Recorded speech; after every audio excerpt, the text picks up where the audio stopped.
अंबेडकर जयंती को जो हम मना रहे हैं, आज पूरे देश भर में इस जयंती को मनाया जा रहा है। साथियों, मैं और मेरी टीम की तरफ से आप सभी को अंबेडकर जयंती की बहुत बहुत बधाई और शुभकामनाएं देता हूं। साथियों, समय के हिसाब से आज के दिन 14 अप्रैल 1891 में मध्य प्रदेश की मऊ छावनी में एक मसीहा का जन्म हुआ था।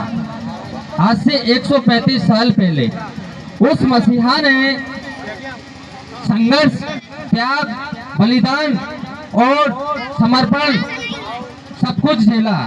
उन्होंने 1891 में उस नायक का जन्म हुआ जिसने 5000 साल से पुरानी उस व्यवस्था को बदल दिया, जिस व्यवस्था ने हमको गुलाम बनाया था। उस व्यवस्था को उन्होंने बदला कि आज से इस देश में छुआछूत, जातिवाद, पाखंडवाद, अंधविश्वास नहीं रहेगा। इस देश में वैज्ञानिक दृष्टिकोण की शिक्षा होना चाहिए।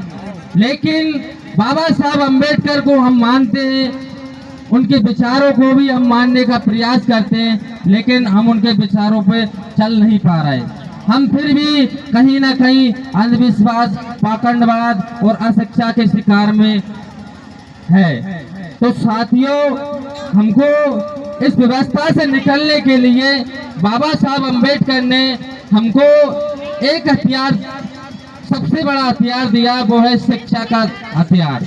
बाबा साहब अम्बेडकर उस टाइम बोला करते थे कि शिक्षा वो शेरनी का दूध है, जो पिएगा और वो दहाड़ेगा।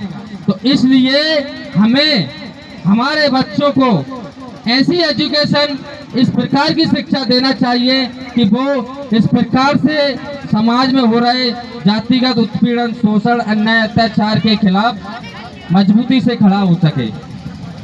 हम हमारे बच्चों को पढ़ाई लिखाई में बिल्कुल ध्यान नहीं दे रहा है।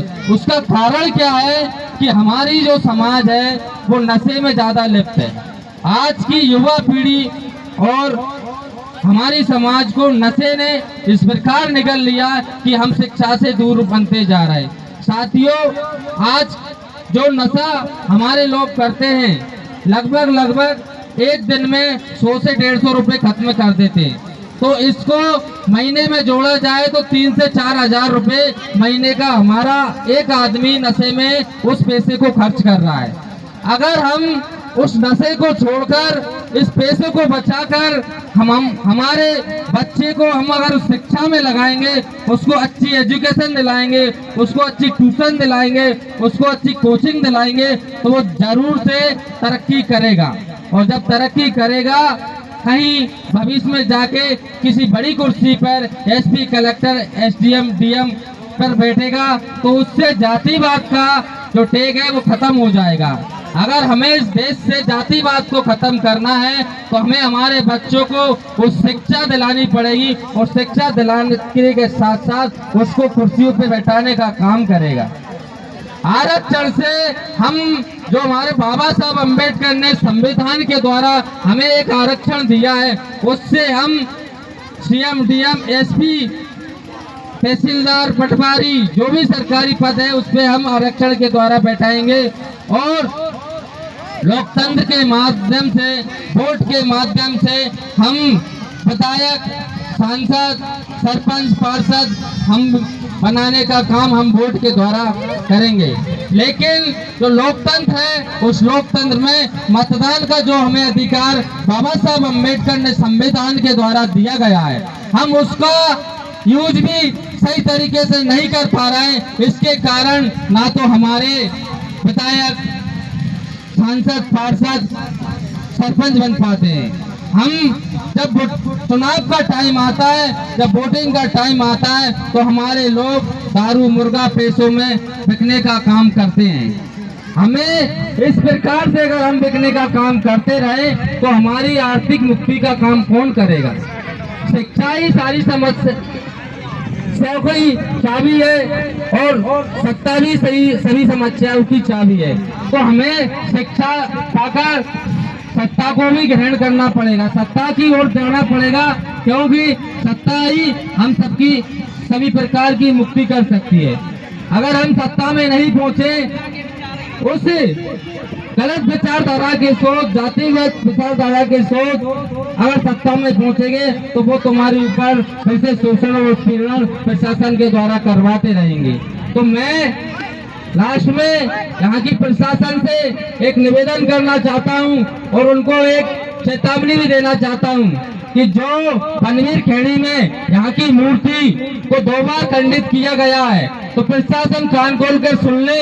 भीम आर्मी कमजोर नहीं है, भीम आर्मी का डंडा और झंडा दोनों मजबूत है और आपको भी यही नौकरी करना पड़ेगा प्रशासन के लोगों, आपको भी, क्योंकि ये समय है बदलता रहता है, कभी उसकी पारी तो कभी इसकी पारी।